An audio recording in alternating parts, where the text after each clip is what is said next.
जे कर्तव्य मी घेतलं हाती ते पूर्ण करता जाणार नाही. यावेळी तुझा शेवट तरी याच वेळी मागायला. मी पण तुझा शेवट करी याच वेळी मागीला मागारी नाही.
लक्ष्मी माता श्रेष्ठ आहे हे मला पटवून द्यायचं आहे. तू श्रेष्ठ आहेस. होय ना?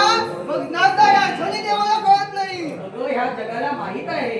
होय ना? हो तर. आणि तुला का थांबलं असेल? कशासाठी? मला सांग, हा शनिदेव म्हणजे कोण? माझा पुत्र. होय ना? हो. मग पुत्राशी जर तू संभाळ करू लागली हा? तर तुम्हा देवतांकडून या जगाला काय आदर्श घ्यावा? होय रे होय. होय ना? मग ऐका, हे शनिदेवा, तू सुद्धा श्रेष्ठ आहेस. त्याचप्रमाणे ही माता महालक्ष्मी सुद्धा श्रेष्ठ आहे. नारदा दोन्ही बाजूने भाजवतोस. हा? मला सांगितलं माते तू श्रेष्ठ आहे, तिकडे जाऊन त्याला सांगितलं. मला हेच सांगितलं. मग खरं आहे ते सांगतोय. ऐका, म्हणजे हे मिटवायचं आहे का पेटवायचं आहे तुला? आता ते तुझ्यावर आहे. मग नारदा मध्ये कशाला आला? आई जरा थांब. ऐकून घे. हा. मी असं का म्हंटल असेल? कशासाठी? मी इथं आलोय तो याच्यातून सुवर्ण मध्य काढण्यासाठी आलो. आणि तो सुवर्ण मध्य कोणता असेल? कोणता? तर मी म्हटल्याप्रमाणे या विश्वाच्या ठाई माता सुद्धा श्रेष्ठ आहे, शनिदेव सुद्धा श्रेष्ठ आहे. तो कसा ते? कसा? आई भक्त सदैव संपत्ती संतती आरोग्य लाभतं.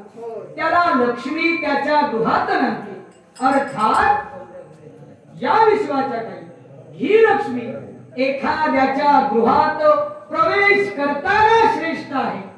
तद्वत शनिदेवा, एखाद्याच्या गृहात तू प्रवेश केलास, एखाद्याच्या जीवनात साडेसाती निर्माण केलीस तर त्याच्या जीवनाची राख रांगोळी होते. बरोबर ना? बरोबर. पण त्याच्या जीवनातून, त्याच्या गृहातून ज्यावेळी तू बाहेर जातोस त्यावेळी त्याचं जीवन पूर्ववत होतं, त्याला सौख्य संपदा लाभते.